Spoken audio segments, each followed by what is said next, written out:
The sixth episode today is a transition from our last two episodes. Last episode was communication, and I approached the endings episode in a different, more positive light. Endings including a new beginning. When endings include new beginnings, there's a lot of positivity involved, but some endings are more extreme than others. Some are more emotional than others. Some involve attachments that are stronger than others. So, episode 6 is about endings, including grief, breakups, and the new beginnings that emerge. My name's Brett. This is the Surplus of Suffering podcast, and I'm here with my co host, Soul. Hello, everyone. I can't wait to talk about this exciting episode about grief, which is a heavy topic.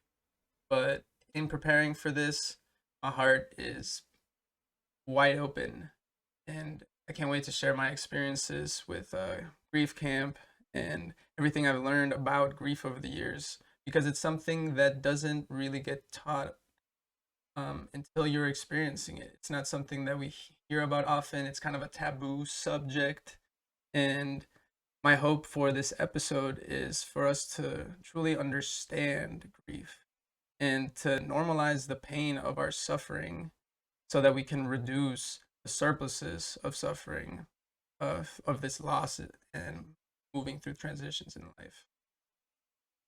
I'm glad you said normalizing because sometimes, like you said, it's touchy in the sense that some people are almost defensive. Like, there's no way anyone can understand, so don't even try to talk to me about what I'm going through right now. This is my personal. Everyone does experience grief differently, but everyone does experience grief. So if we can normalize some of that, like you said, there's some surpluses of suffering that we can try to avoid or prevent. Yeah, And just I'm really excited to hear your insights and your experiences because that camp I've never heard of before. yeah, comfort zone camp. So glad that it exists for that community of kids that lost someone very close to them, parent, sibling, friend, and those experiences can be extremely isolating. No one around you has really experienced something like that because we're not really trained to handle speaking about these things and how to be there for someone who's going through something tough like that. It can make it tougher for the people that are going through it. I feel like nobody understands. And so it's my understanding that that camp, uh, you're around a group of children who have all experienced some form of intense loss, and you see the whole spectrum of emotions. I mean, these kids are genuine in that they're still kids. They're still the sun still rises. They're still hungry. They're still get tired, but they're also still trying to process something that's yeah. What is the preparation? There's no built-in way. It's just if you have the right environment. That's why this camp I think is so cool. We're going to promote this camp, this comfort zone camp. There's facilities around, and it is a noble place to volunteer because even though I'm not the most experienced with grief, although I have experience, I'm at least older. I'm at least wiser. I at least know that these children need protecting, and it's a sensitive time. And if the wrong thing happens after the wrong thing already happened, um, trauma can be built, and PTSD can then set in, and that's a progressive disease. We're going to talk about that later. I know Soul's feeling emotions because he's full of these memories. I wish we could, like in Harry Potter, when they take the memories out of the brain.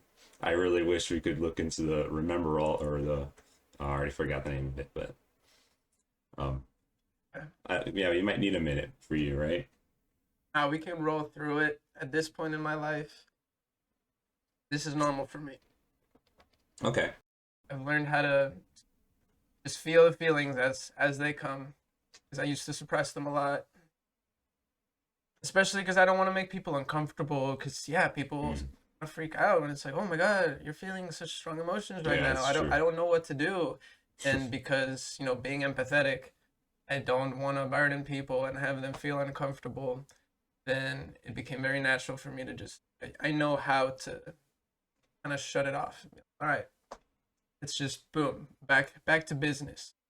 The valve of my heart is closed, and we can keep talking, but I'm learning the balance between keeping it open, shutting it off completely. That's impressive. It's impressive because yeah, you letting the emotions come in kind of communicates to our viewers where you're coming from. It's not like you just prompted the internet or something like, oh, let me talk about grief to the world. Like you have personal experience witnessing and helping healing people who have gone through grief, which is almost just as valuable because as far as grief is concerned, I don't have the most experience. I wish I could sit here like a lot of the other topics we talked about so far in this podcast.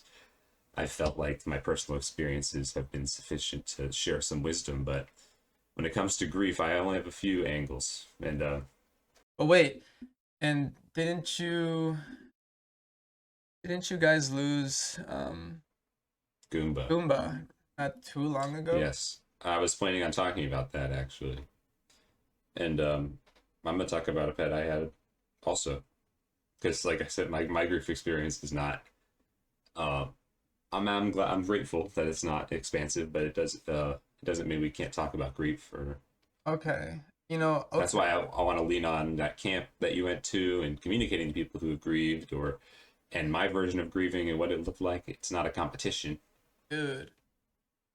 Hell yeah.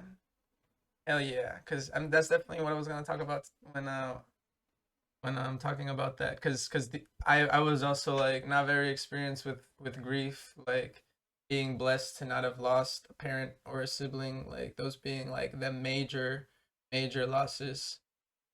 Yeah, Only had like smaller losses, but it's still grief. Like can't say one grief is more than the other. It's like, yeah, the significant bond is going to be different, but you're still going to experience the grief. And I don't think we should put levels to it because they have all those similarities of the feelings and the symptoms. They're just in varying degrees.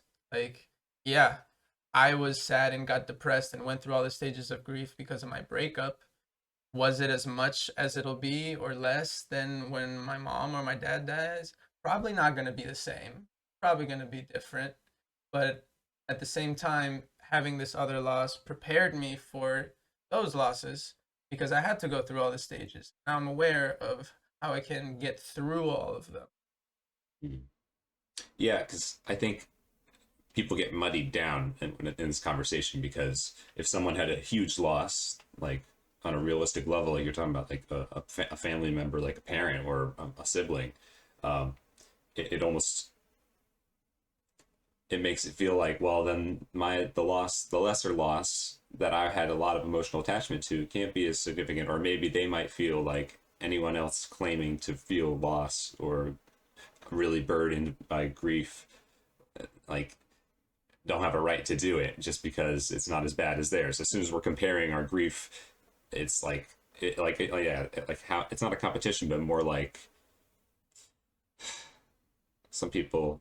I don't know how to put it into words. This is something I've thought about a lot because it's hard to explain what I'm trying to I say. think I You know what get I'm it, and getting I'm at? so glad that we're going there because this isn't like something that I prepared for or anything in my notes or something.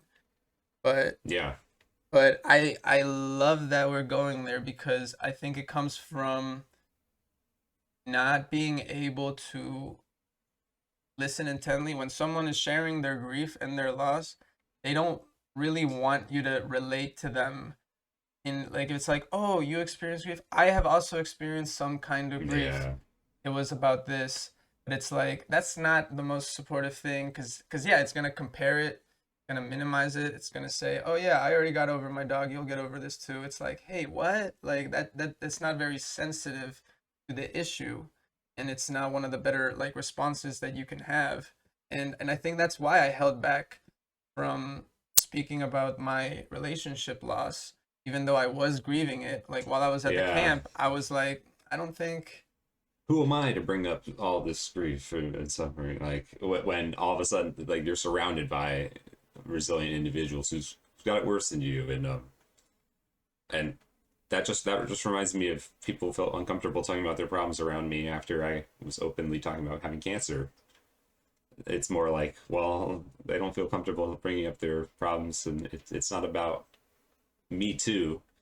There was one instance in the hospital when there was a nurse, my transport nurse was rolling me through the hospital, and it was just a tough day for a few reasons. We were talking about it, and she said to me, she said, if it makes you feel any better, I just lost my phone. And she was like in panic mode, and I was like, no, it doesn't make me feel any better.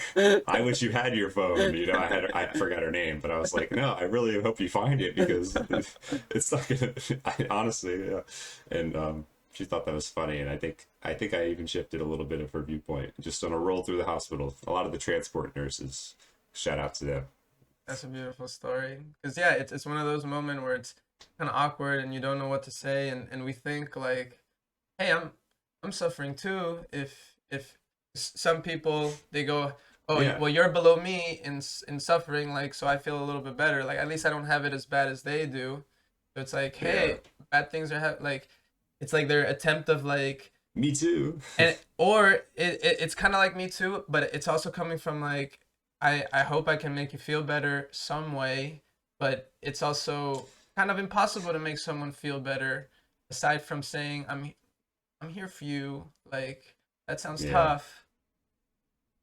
Oh man. Yeah, sometimes just having an ear is all I wanted. I mean, I was getting more talkative, especially the more at risk my health was. I was like, you know what? Let me just. They're gonna roll me through this hospital. It's gonna take 5 to 10 minutes sometimes, depending. I know the routes, like we got elevators, and there's people, strangers, just staring at you the way you're laying in a bed.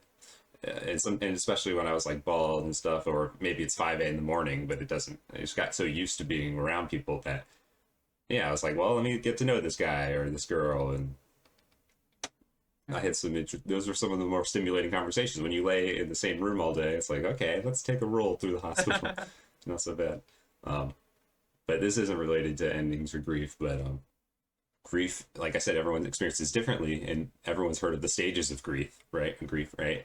And maybe we should get into that. I know we haven't talked about attachments, but the stages of grief are interesting to me because it's presented in such a way where it almost seems like, okay, step one, you do that, step two, you do that. They're not steps, they're stages, and they can be mixed around, skipped around, and you could stay in one stage for quite some time. And that's my personal experience I'll share later. So I want to hear you talk about that. So, No, that is exactly what I wanted to say about those stages. We've probably, a lot of us have heard about the 5 stages of grief. The first one being denial, not wanting to accept that this has happened. Anger, anger. um, But then there's bargaining, right? yeah, it's bargaining. Depression, which is the one that I got stuck in for a long time, and then acceptance. But like you said, the important thing to understand is that it's not a linear process, and you don't just go through one stage and then you're done with it. You're gonna cycle through, and gonna come at varying intensities. Um, Yeah. and that's the main message that I wanted to say about that. And the thing that I had learned doing research for this episode was another model that talks about this going back and forth between um, two different coping orientations, you could say. And there is this is the called the dual process model, and one is loss oriented coping, which is going to be like crying, remembering, and longing, and then restoration oriented coping, which is new routines, connecting with others, and rebuilding your identity, right? And it's something that, same as with the other stages that we mentioned, it's something that you're expected to weave through. You're gonna go back and think about the past, and you're gonna go and start rebuilding yourself and thinking about the future. And it's healthy to be able to do both, and to Mm. understand that you're going to experience all of the stages and all of these emotions, maybe even in a single day. and that that's okay, and that it's important to feel the grief, and to not shy away from talking about it with people. Yeah. Like you're saying, the remembrance, and that it's important to feel all these things, but if you stay in the same place for too long, it's important to keep moving, although sometimes you need a lot of time in a certain stage. I'm not trying to tell people how to feel. That's not what I mean. It's like you were mentioning isolation. If you isolate yourself and you have coping mechanisms that maybe are just sustaining that isolation, it might prevent you from processing it in the way, versus if you went to a place where this community, like if you went to church, and that Hmm. might, on a social level, yes, if going to the grocery store or going to church like seems like the worst thing possible because you just want to be alone, like that's okay for a little bit. But if you find yourself doing that month after month after month, Hmm. prolonged grieving is, there's a clinical term for like a disorder of the prolonged grieving. But what's I think it's more important just to think about where your emotions are, and who knows what you're going through. If nobody knows what you're going through, I think that's another red flag. Right, right. That's so important. And and like I demonstrated earlier, um, crying is so important for your body to release the stress and the pressure, the overwhelm that you're feeling, because the the reason why loss hurts so much is because we are evolved to bond with one another. We develop these deep bonds that are not just emotional, but they're chemical, and people become part of our emotional regulation systems and part of our routines. People are part of our identity, and who we are is based on the people around us. And one of the hardest things to let go of is the imagined future that we had with a person that is no longer with us, whether it's because of life circumstances and things not working out, people going in different directions, moving cities, just not having the same access that you did before, or because of someone passing on, and now there's no way to ever have any contact with them again. So these things completely shake your nervous system out of the ordinary, and all of the things that used to bring you comfort, all of the things that used to be a part of your day are no longer there to hold it together, and you're having a little mini crisis. And that's why people experience nausea, or they can't sleep as well, they can't focus. Mm. Those are all the things that I experienced when I had my second breakup. It was really bad, and I had never been in those states. And yeah, like I failed a test, and like I couldn't focus on anything else. It was like it felt like what's the saying, the rug gets swept from under Oh, me. you got rug pulled, yeah, yeah. Well, yeah, when the rug gets pulled from under you, that yeah, it's hard. You don't know where you're gonna land, how you're gonna land.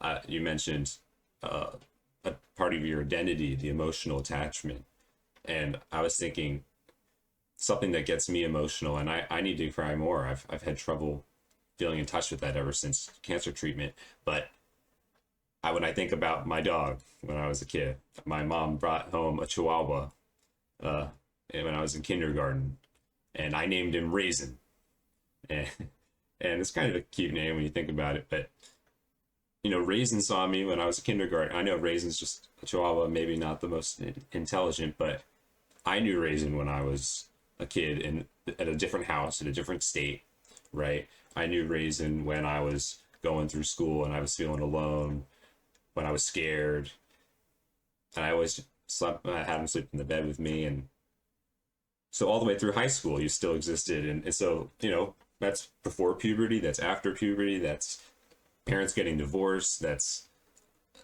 all these stages of life. Raisin was there, and just a little Chihuahua, like cute guy. Maybe I'll find a picture of him. But I remember when I went to college, he kind of went outside and jumped in my car seat, I was about to drive off, and he jumped in the driver's seat.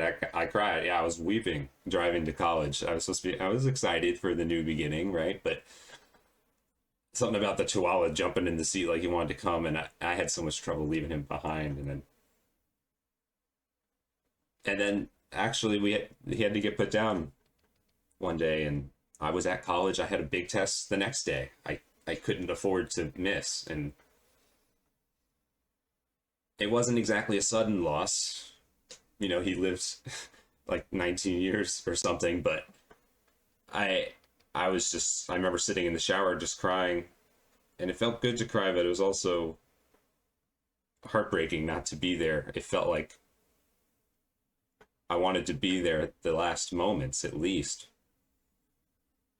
and still had to take that test the next day. I, I had to tap into some kind of, I don't know if dissociation is the word, but sometimes there's not. I didn't. It was just the trade off of that.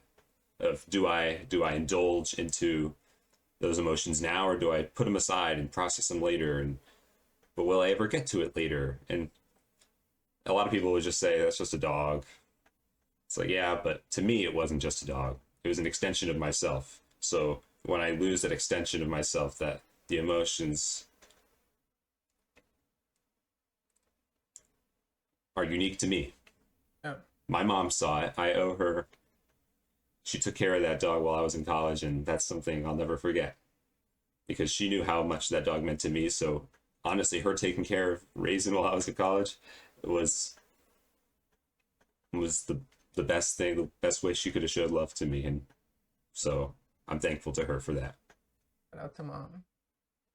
Yeah. Yeah, and man, you talking about that story reminded me of this really funny story of when like I feel like my emotional body activated or something. Like it was when I was at camp. Shout out to all my tipsters out there. It was a nerd camp. You know, we took like the SAT or the ACT when we were in like seventh grade, and if you scored a certain amount, then you get invited to go to camp for 3 weeks and take a like college level kind of class, or like more advanced kind of class condensed into 3 weeks. But you're in a camp with a bunch of other people, and you get to do a bunch of fun stuff, and you have a dance every weekend, and you get to live in like a dorm. It was such a cool experience to have while I was still a middle schooler. And I think I hadn't really learned to grieve and to feel my emotions and all these things. I feel like that year or the year before, I had lost the first person in my life that was pretty close to me. It was my grandma.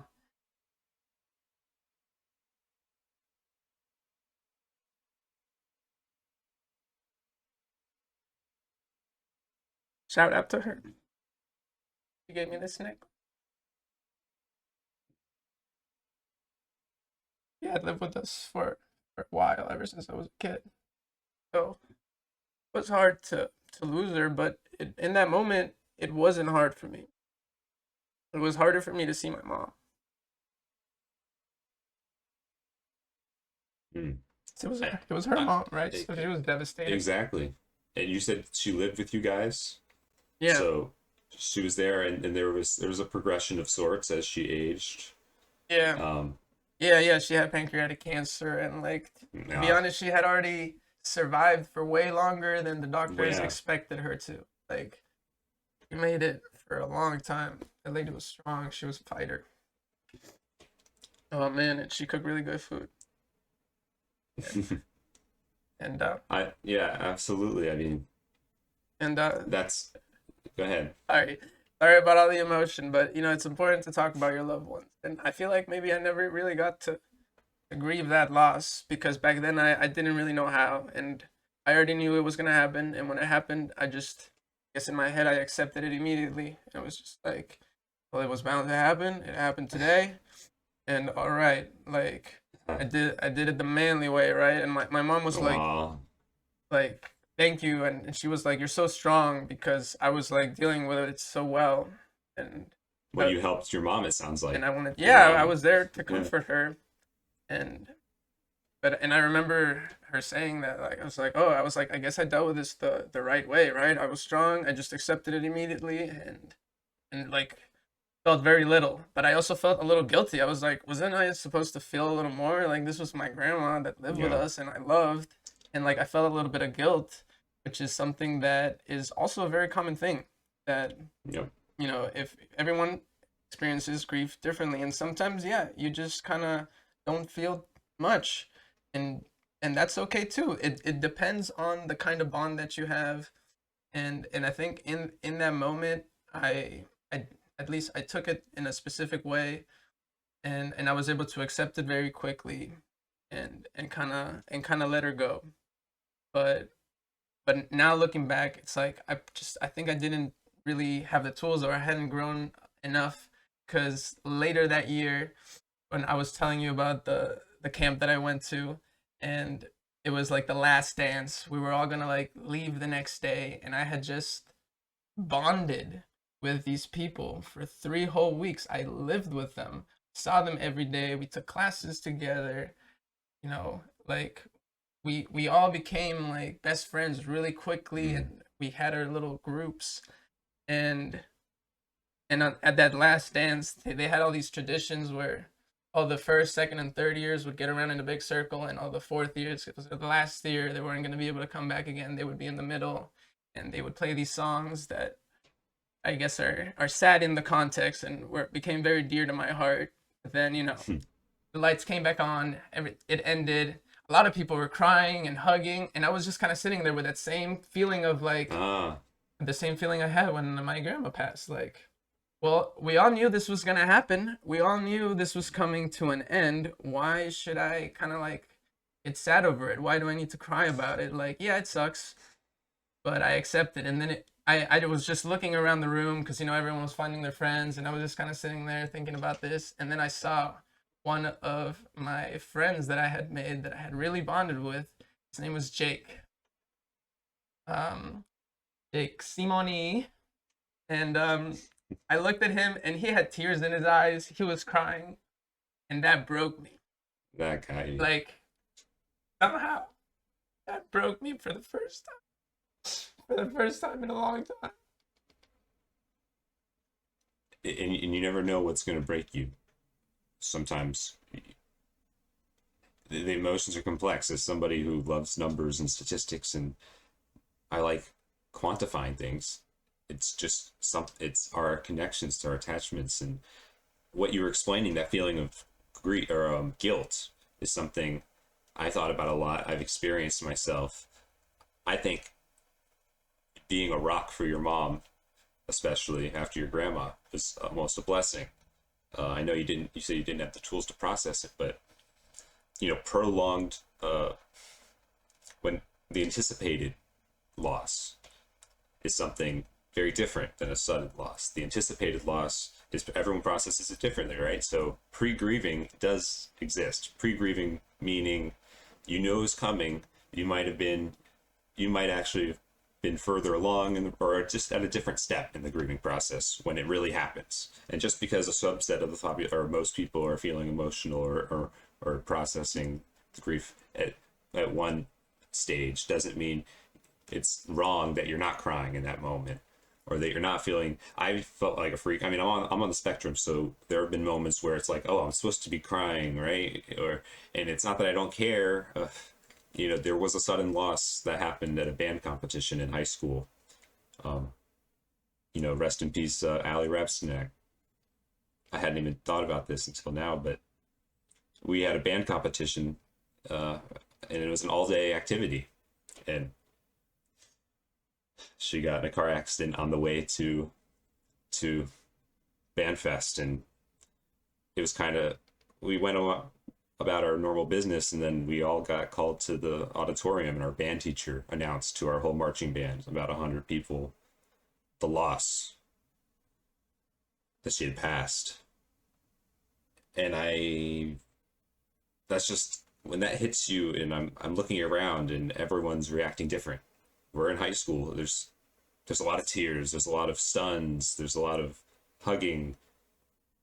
And I felt like I had to cry. I felt this guilt that I wasn't crying. I mean, I saw her as a friend. We weren't besties or anything, but something about truly feeling my emotions was so hard around other people that, I had dealt it with it in a different way. I kind of stood to the side and, we had to go play the national anthem right after. And I think that's really challenging. You still got to play the national anthem. Like life somehow the band fest. It's like, well, are we going to cancel it? Like, no, we still had to go out there and and continue in her honor.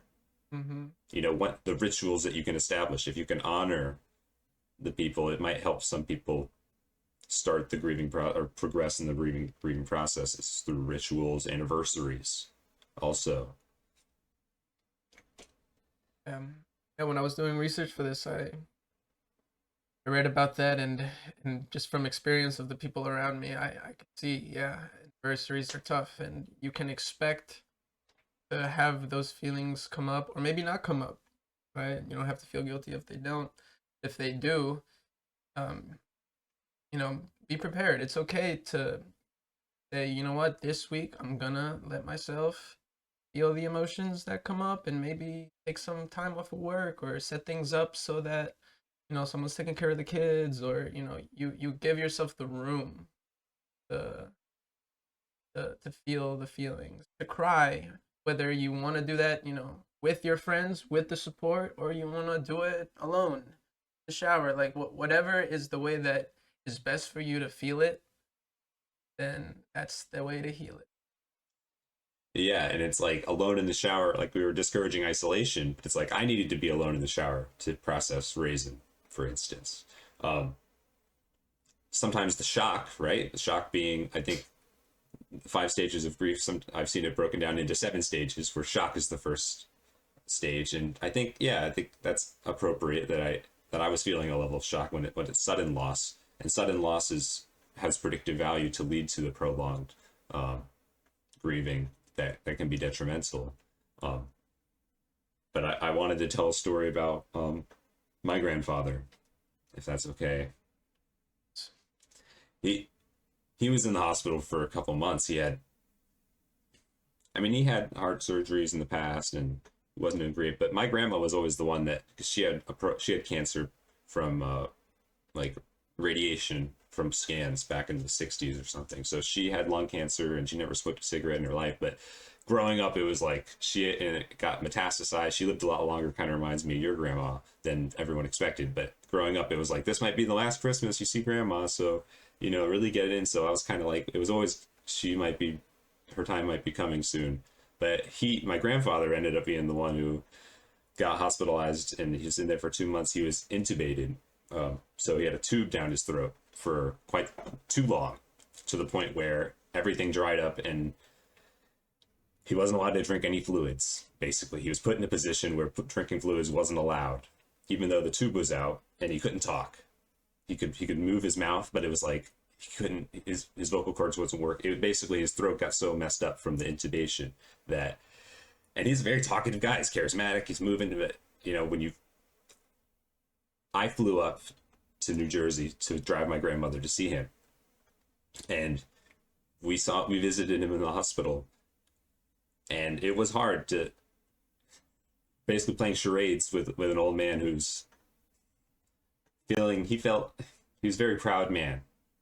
But nurses had to come in and turn him over and wipe his feces away, and he looked at me. He just gave me, he's giving me expressions. He just gave me this look like what the heck, like look what I got to do. Look, they were literally rolling me over. He's from New Jersey, so I wish I could do the accent. Oh man, he was a hell of a guy. He was really funny, but I could tell he wasn't happy about it. He's getting angry at something about the dynamic. I could go on all day about this story, but the importance is I drove my grandma to go see him, and he actually got moved. He was going to get moved to a rehab facility, even though he couldn't drink, and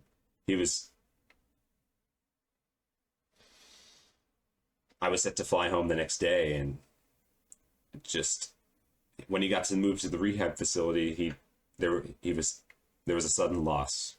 He passed trying to get up out of his bed. I think cognitively he wasn't all there, and it was just a shock to everybody. And I was set to fly home, and I actually flew home, and I didn't go to the funeral. And it wasn't because I didn't honor him. In fact, my family regarded me very highly because I gave my grandmother a chance to see her husband the last couple of times. And I actually flew home and had a sense of relief. I had pre-grieved so much for both of my grandparents. It was almost like I knew he wasn't suffering anymore, and I flew home from the airport feeling like I emotionally dumped everything I had to support my grandmother and bring her there. And it was almost like it was my role or my destiny to provide that for her. And I did my part. And I felt like my grandfather would have been proud of me. And it helped me process that. And I think he's proud of me now. I believe he's proud of me now. I choose to believe that. Nice. This is healthy grieving in action right here, folks. It's funny that it ended up happening. Wasn't planning to talk about any of that really, but and some of the stories you said you didn't really about that, Yeah. but that we were gonna talk about it. But at the end of the day, talking about those loved ones is a really good way to honor them, right? To keep their memory alive, to build new experiences with them, because we still hold them in our hearts, and sharing these stories is part of the grieving process. I'm grateful you gave me the opportunity to talk about my grandma earlier, Yeah. process that a little.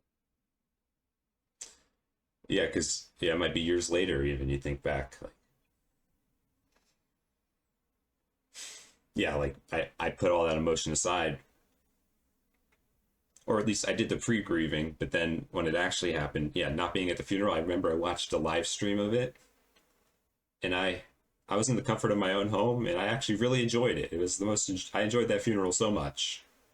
Like I wasn't in a suit, I wasn't sweaty, I wasn't the loud music. I'm sensitive to sound, and just the awkward greetings of family members that I know that I care about, but it's kind of like, I don't know, I'm not the most social guy. So the fact that I was able to actually be at home and relax, and I hear some stories about my grandpa and how he got up on a stage anytime he could. If there was a microphone, he would grab it and try to sing, and he wanted to be a performer so badly.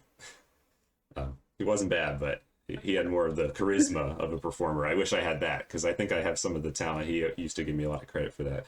But yeah, I was able to turn off the stream and then be alone in the quiet and just breathe and think about it deeply. And so I was able to really, funerals are for the people grieving the person. Just that's how I see it. I don't know. What do you think about funerals, Soul? What's your thoughts? They're an interesting ritual, but they definitely at least give families the chance to come together and support each other. I hear that sometimes, you know, cousins or brothers that haven't seen each other in a long time, they get to kind of reconnect and like reestablish bonds, and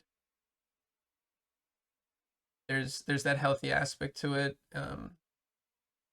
But I think too at the same time, yeah, if we're not careful and we're comparing our grieving and being like, why aren't you as sad as me?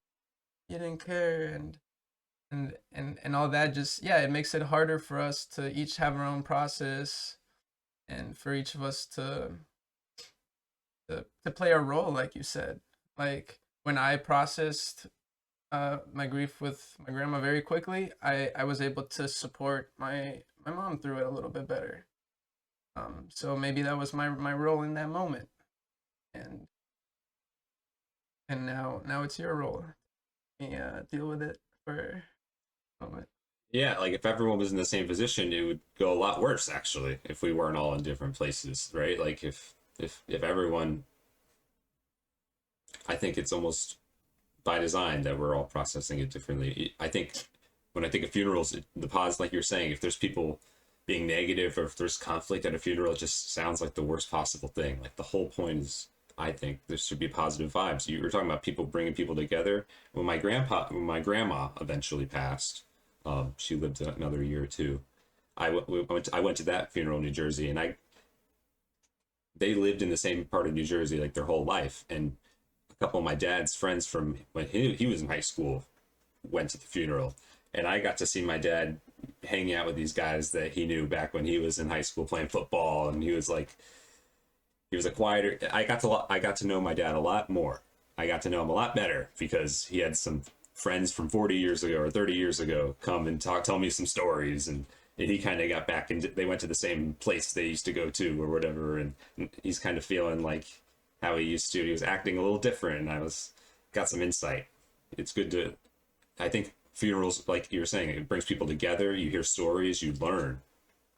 Take notes. I actually took notes about my grandpa's funeral. I told you I was in my own home. I was like, well, I got a pen and let me write down this story. I wasn't recording, so because I want to remember that story, and I want to take that, and maybe I'll tell my kid, or Yeah. if I have a, down the line, you want to pass down these stories and honor these people to the next generation. Yeah, yeah. I've had those same thoughts too. Like sometimes I'm home and or I'm with family and we're having a gathering and they share a story about something and then there's a part of me that's like, I wish I had a video of that. Like I Mm, need to remember the story. And there's some stories that like I'm forgetting the details of and I'm making a note of like, all right, next time we get together, I want to hear this story again to make sure that I tell it properly. And it, hmm that's one thing I have to bring this up because my wife had the wherewithal about this with her grandfather passed. He was it I couldn't possibly explain to you in a short amount of time how important he was to the whole family. He had many grandchildren. Uh, he was a great role model. I wish to be loved and to love as much as that man did in my life. I could only wish. But that funeral was really impactful. My wife collected, she actually did record him telling some stories in some of the last years of his life. And he always left voicemails, right? So she edited together a bunch of voicemails of him, and the way he had a certain way of talking that, and everybody identified with it, and she put them together and it was played at the funeral, and I just watched a whole funeral of people get, just gain so much value and cry and release and start to maybe move forward in their own process of, but it was just so incredible, and she put a lot of hours into it, and that's so amazing. I have so much respect for my wife that she thought to do that. She was thinking of the other people, and that's when it really clicked. Like, I went to that funeral. I met the man a couple times. I had a lot of respect for him, but to see the impact that that can make. yeah. The one last thing that I did want to say about when you asked me about funerals and Yeah. people going through that grieving process is um just something that I find really useful is the language that we should use around grief because there's a surplus of suffering when it's not tackled properly because depending on how you use your words, it might sound like you're dismissing or minimizing someone's experience or their emotion. Like when you say, "I know how you feel," there's usually good Yeah. intention behind that, but the immediate thing that someone that's screaming is going to think is, "You don't get exactly how I feel because only I had this bond with this person, so only I know exactly how I feel."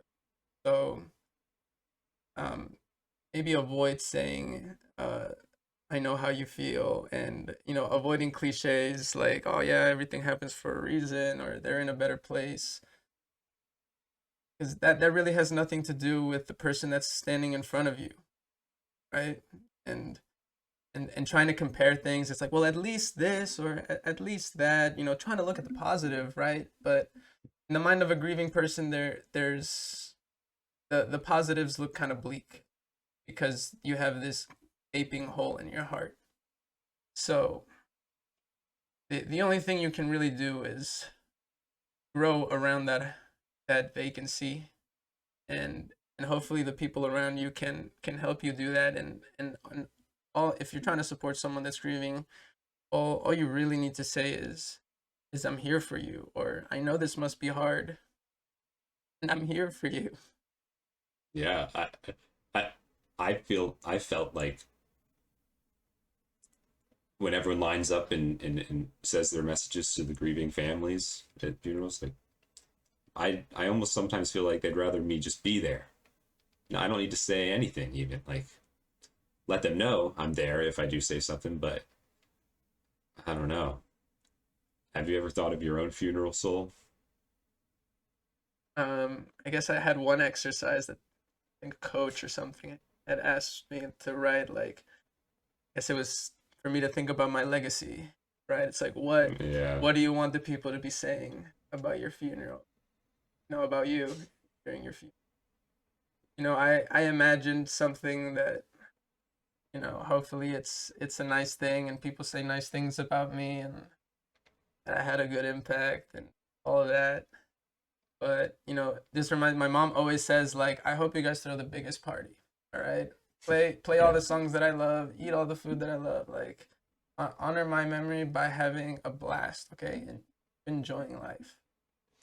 Yeah, and I think some cultures this is a huge opportunity. I could have done a lot of research on other cultures and how they handle funerals and like the big party. Like it, some families don't get together unless it's a funeral or a wedding.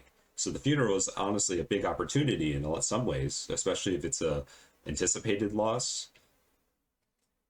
I thought about my funeral a little more than you because it was likely I wasn't going to live much longer in the 2024 2025, and then I was like, oh man, actually, what is going to be said about me? Like, I didn't really get a chance to say bye or make an impact, and that's partly why this podcast exists in the first place. Is I got on the other side, like, what is my legacy? Wait, maybe some of the what I have to say on this podcast, I'm going to make a podcast, at least leave a mark on the internet. I was never active on social media, so let's communicate some of the insights I've learned by almost dying, and maybe I do. Maybe I am a little smarter than I give myself credit for sometimes. I mean, I'm also just as stupid as I think I am. So, but I always imagine I would love for everyone to wear Hawaiian shirts at my wedding, or sorry, not the wedding. Oh, that's Yeah. I would love. This is what I mean. I would love for everyone to wear Hawaiian shirts at my funeral, just to maybe cancel out the sadness. But at the same time, people should be invited to cry. I'm not trying to, because like you're saying, if it's a big party, maybe some people who want to cry are sitting there like feeling uncomfortable. The same way the people who, whenever it's like everyone's crying, but then you're not crying, it's like, oh, that's weird. They might be feeling uncomfortable when it's all positive because it's not. If the person died, it's like that's not a positive thing. But I also want a party. I also, if people can look past or at least process it in their own way, but also consider to celebrate. I want it to be a celebration of life, and that's a cliche you hear, but really think about the word celebration, what it means to celebrate. Uh, I have so many special interests that people know me for, like serve some wild caught salmon. You know what I mean? Like play some ultimate or toss a frisbee in the back like that. Have a ping pong table there. Um, and these are the things that I mentioned wedding because our wedding had a ping pong table, and our wedding there was a day before party where we had Hawaiian shirts. But anyway, I'm talking about myself, and this is not the purpose of the podcast as far as my wants and needs. Is Oh no, it's good, dude. It's good, and I like that you asked about the funeral, and yeah, this idea of a party. Like, I think for for mine, this I would like to have some kind of healing circle, which is something that we mm, did at comfort zone camp. Is, you get together in a circle and everyone talks about the person that they lost, and have pictures and stories, and they talk about what they meant to them, and having that experience, everyone going around, and the circle aspect of it, everyone is giving you support. I think I think that that way there's going to be a section of my, hopefully, where there is that moment of grief and healing, and the I think the power of bringing people together for that is incredible. It reminds me of, you remember when it was Ash's birthday party and we got rained on, and I think Yes. you and Olivia were in the car, but you know, Ash and her sibling were having a really or their sibling, they were having a really emotional moment, and I noticed that Ash was, hugging her sister, but her sister was or their sister was crying very intensely, and it seemed like they needed some backup. So I was like, Yeah. should I join? And they were like, yes, yes, we need the backup. And then And then you joined. everyone joined, and it became this. I felt like there was this shifting in energy with all of our bodies coming together to help regulate the the deregulated nervous system. Because they had gone through Yeah, there something was a lot of tough. stress. Yeah. There was a lot of stress. There's a lot of uncertainty of the future, and all they had was each other. And we were at a pool, but we had a couple tiny umbrellas, and it just starts pouring rain.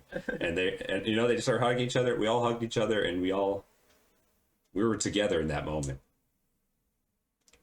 And so yeah, It was a beautiful sight, and somebody was there who didn't really know us that well, and she stopped us and she said, "The amount of love I see here is just unbelievable." And that was a huge that was a huge compliment. I really felt in touch with everybody else in a way that felt communal, I dare say. yeah. So the power of community and healing, and those healing circles are amazing. And yeah, to be able to talk about our loved ones, and then to be able to still celebrate them, what they loved, and the songs they listened to, the food they ate. It's a great way to honor them, to, to be able to celebrate life while you're mourning their loss. Good thing to think about is, how would they want you to be reacting to their death, and it's important to talk about those things, uh, especially with those people that will be leaving soon, and we kind of know, like, oh no, it seems like, Yeah, yeah, time's running out. the anticipated loss. Yeah. Uh, Imagine if someone, I don't know, on their deathbed, they tell you they want you to achieve a certain goal, or Ooh. like they know you want to do something and you haven't done it, and they imagine that kind of inspiration. If their dying wish, not that they only have one dying wish, but if they say pursue that music, keep singing. I sang a song for my grandma. One of the last song I ever saw her. The last song I ever saw her really appreciate. She like closed her eyes and was listening and really enjoying it and feeling deeply emotional about it. And when she was passing, I didn't have a chance to go up there, but I was able to record a cover of the song, and I did my best. I'd say it's not about how well I did it, although I think I did pretty well. But when she was sick, she didn't want. I called on the phone. It's not. She didn't really want. She wasn't feeling up to talking, but I was able to just send the recording of me singing that song. And in the recording, I said, "I love you, Grandma," and it really hit her hard. Like, I think it helped her process. She was afraid of dying. She told me. We sat together in the hospital. So when I sent that recording, it felt like I did my part again. Like, and that's just one way to show love for somebody. But music is one way that I can communicate these emotions, these feelings. If I have trouble with the standard ways or the normal ways people show emotion or support, and I think that's my message. I think that's what I drew from that. It's like, you know what, I do need to pursue music. I can't stop playing music. And I think this is a good opportunity to transition the podcast to endings of chapters and new beginnings that don't have to do with loss of life, because I think we've covered that, but there's so many other things to talk about. I'm thinking about things like changing, like when you're growing up, if people have to change schools or change homes, change environments, if you're losing all your friends at once and you have to go to a new place. I my first special interest that wasn't like a conventional like video game or something that a kid would have was playing the trombone in band in middle school. I loved it. I couldn't get enough of it, and I would play hot cross buns at the bus stop. Like it was, and then I started playing the tuba in middle school, and I loved that too. And I was so dedicated to practice the tuba, I would roll the tuba case onto the bus in middle school, and that was some level of dedication. Like it barely fit in the aisle. It was embarrassing, and I was a shy person, so somehow my drive, my love for music was so strong. I was willing to embarrass myself so much. Like I look back on that and I want to draw inspiration. Like, wait, that's how strongly I felt I wanted to play my instrument, and I loved it so much. And I went into marching band in high school, and I really helped, made a lot of friends, found myself, got very proficient, and even won a scholarship on the tuba. And but when I college came, I had to make the decision: am I going to do marching band? And I made the very tough decision not to do it. And in a weird way, it's like saying bye to playing the tuba. And but I said bye to playing the tuba, but I didn't say bye to music. That's what I'm trying to say.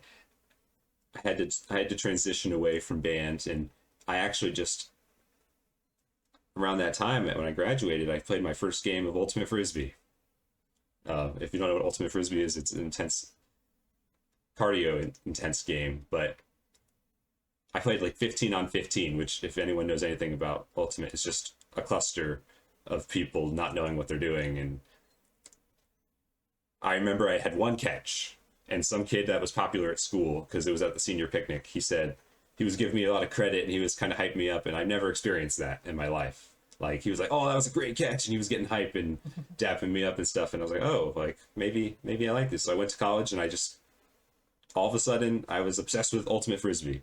I couldn't get enough of it. It was like my way of meeting friends, and I realized every time I got sweaty and ran around and exercised and got my heart rate up, I wasn't as socially anxious, and I just that became my new thing, you know. And I look back on marching band, but you know, I was willing. I played Ultimate for as long as I could until then I lose the ability to walk. I get brain cancer, and I have a surgery that prevents me to really run effectively, and I'm at the point now where I have to say goodbye after 10 years of loving that sport. But you know, I say goodbye to Ultimate, but I didn't say goodbye to sports. I'm playing pickleball, playing ping pong. There's new beginnings every time, and I don't know if I got the message across, but You did, because this is a beautiful example of, you know, the transitions and the chapters that we experience in life, and how one kind of leads to another. But you know, when you're in the middle of it, you don't think it's gonna end, right? When you're playing the tuba, you're like, yeah, I'm gonna be playing the tuba forever, like this is my life. And then you don't realize how things are gonna change, how you're gonna enjoy something else, you know, transition to different ways of playing music, and learning a whole other side of you, right? Your more athletic side versus your more yeah, like music nerd side, um, and how you know you grew through that, and then you know that became a big part of your life, and then life, boom, smacks you in the face. It says, well, now here's a different chapter that's over, and you're like, wait, what? yeah. It happens like you said. You don't realize it. The good old days. You know that quote. I mean, Andy says it in The Office, but you know, you wish you could know you were in the good old days while you're in them. You know, and so it's important to remember the good old days in the sense of right now, here today, the friends you have, you know, the friends I had in high school. You go to college, you make new friends. Um, and I made friends playing Ultimate. I actually played with a group of Muslims in the area. They accepted me as an outsider.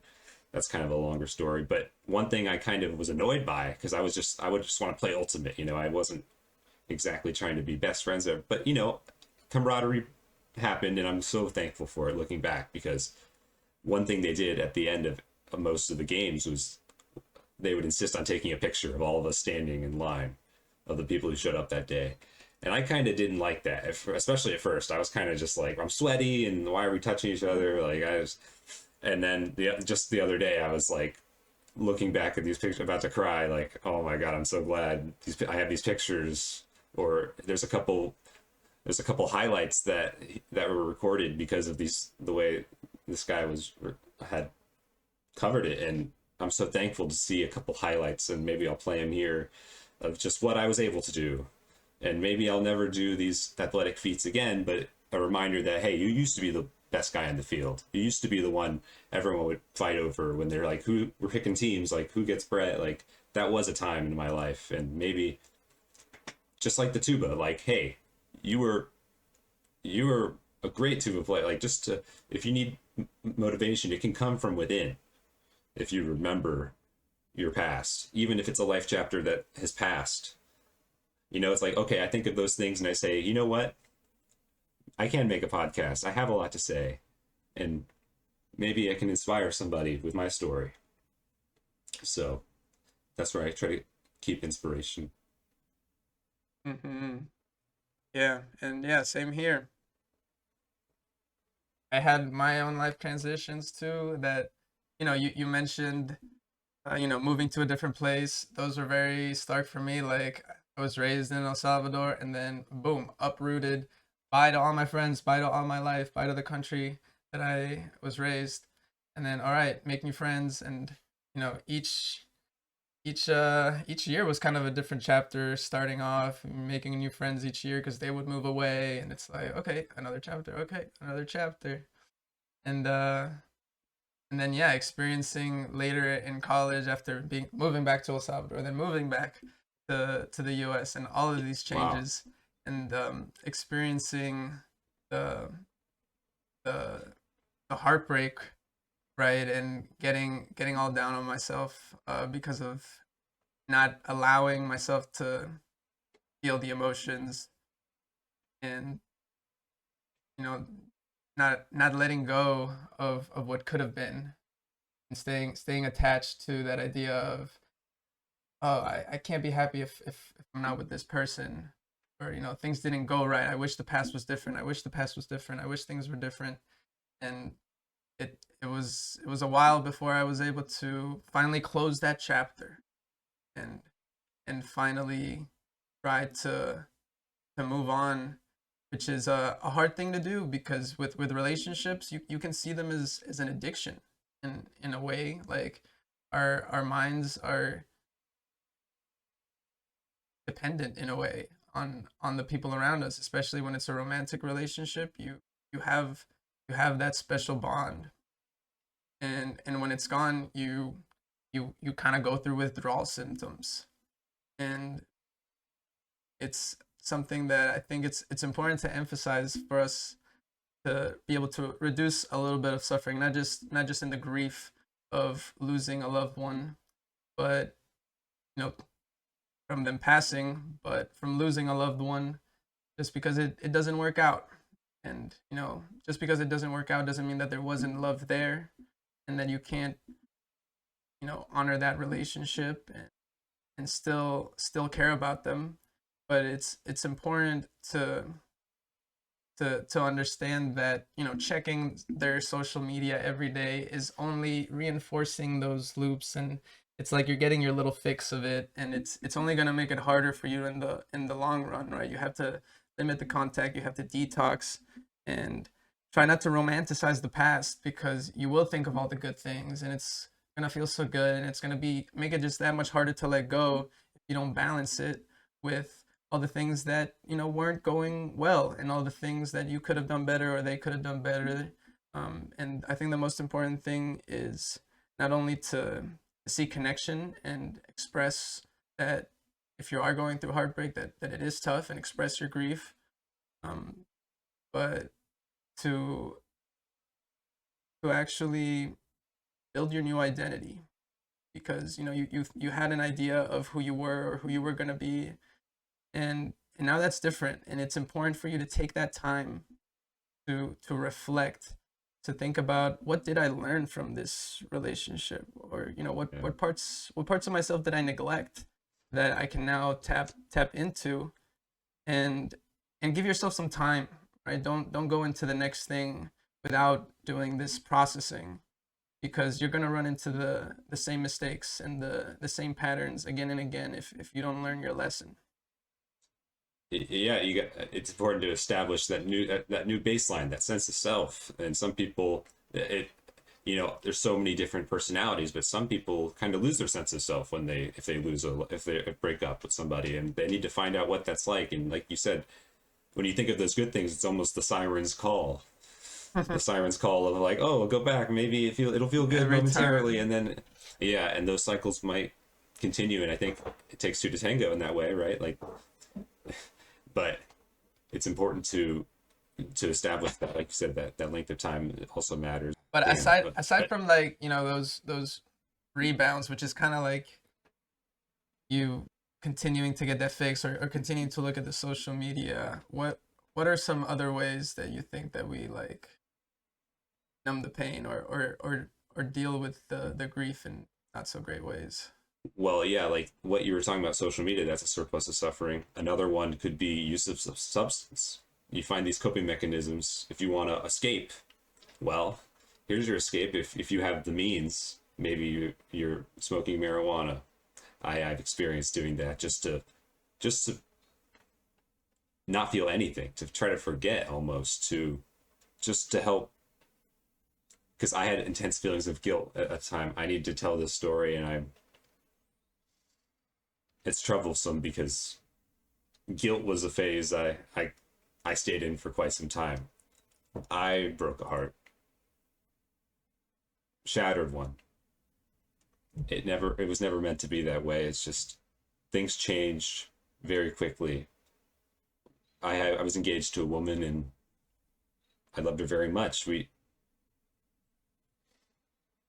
had a wedding planned, we had a venue, we had deposits down. COVID happened, and we had to cancel the plans we had, and go through COVID together. And we did a good job, but there was progressed PTSD involved, and without going too much into it, things changed quick, and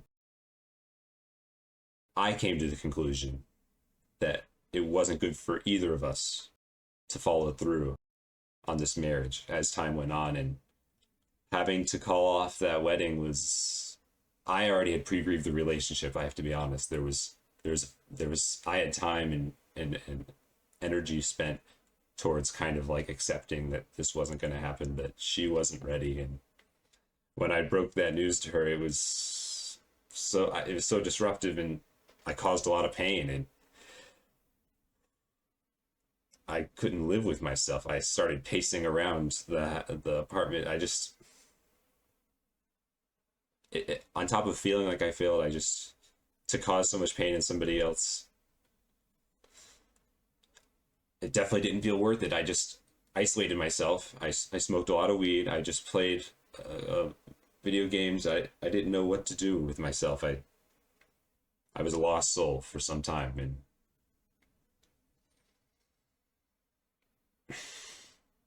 I tell that story because neither one of us is the bad guy. I don't think. I'd love to believe that she doesn't think I'm the bad guy, even now. But, we don't know for sure. But yep, being able to let go. You asked me about the surplus of suffering. The surplus is, how long do I isolate myself and use substances to avoid life, and where I get to the point where I'm afraid to go to the grocery store, where I don't want to talk to my friends or my family. Like, how long until enough's enough, and you take control of your life, take accountability for what's been done, and forgive yourself on a delusional level. If you can't forgive yourself, you won't. Staying in a status of guilt, it's not sustainable.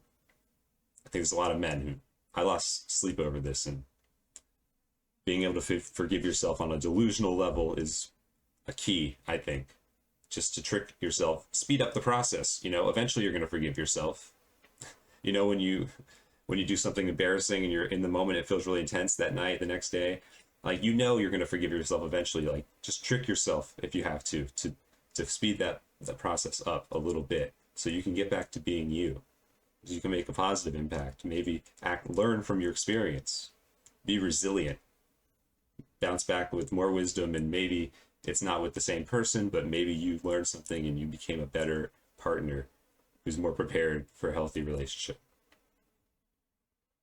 Yeah, and I love what you said about forgiving, because we have to be able to forgive ourselves, because we're at every moment of our lives we're trying our best to figure it out. There is no guidebook to how to do all these things, and we're trying to navigate all these different chapters that are all jumbled together, and sometimes we don't know when to let go.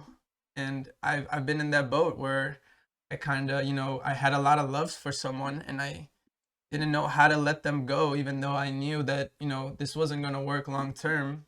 But in doing so, yeah, I ended up causing more harm than good by not letting go when I already knew that. And and now I know better. Now I don't do those things anymore. Now I make sure not to cause surpluses of suffering that are unnecessary. But back then I didn't know. And I was also kind of hard on myself because I was like, well, I cared about this person. So why did Yeah. I do all this that made them suffer so much more than they should have? They did not deserve that. And that's why I've made it um a priority, right? I've made it a priority, or I've made it really important to not make that mistake again. But without forgiveness, right? Without processing it in that way and giving yourself the room to grow, then you're gonna stay stuck in the guilt, and you won't be able to move on. Yeah.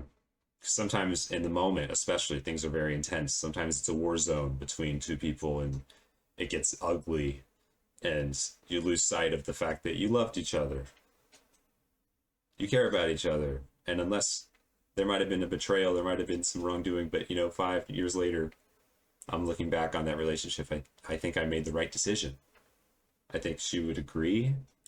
I choose to believe she would agree, not on a delusional level. It's just I wish her well. I'd rather wish people well than wish for their downfall. Part of me kind of thinks maybe she found out I got brain cancer and was like, nah, that's what he gets. Maybe that is what I get, so be it. Like life goes on either way. It's what you choose to believe. I would love I choose to believe maybe she has a little empathy for that. Because honestly, overall, I helped her out a lot to unlock her emotions and find out who she is. I'm taking credit for that because I was the bad guy. It's a hard decision. I made an extremely hard decision, and I don't think she was going to be able to make that for herself. Yeah, yeah, same here, honestly. Same here. But it's important, I think, for us to understand that, letting these things go, even though they were meaningful and there was love there, sometimes letting them go is the most loving thing you can do. When you know that there's no future there, then the most loving thing to do is say, this let's not waste each other's time here, because Yeah, the more you go into it, the worse it's gonna be later. So it's so important for us to be honest with ourselves. When something is not for us, to let it go. and just like it's good to let go, all things must come to an end, including this episode. What a ride this Thank was. you for listening. This has been yeah, it's been dark. It's been real. I think there's so many realities that are hard to process in a way that doesn't sound depressing, or it's not fun to talk about sometimes for people or to hear us talk about. But this episode has was necessary because everything comes to an end, but there's always a new beginning on the other side, whether it's on a spiritual level or on a physical level, a romantic level. Everyone's got to do it their own way.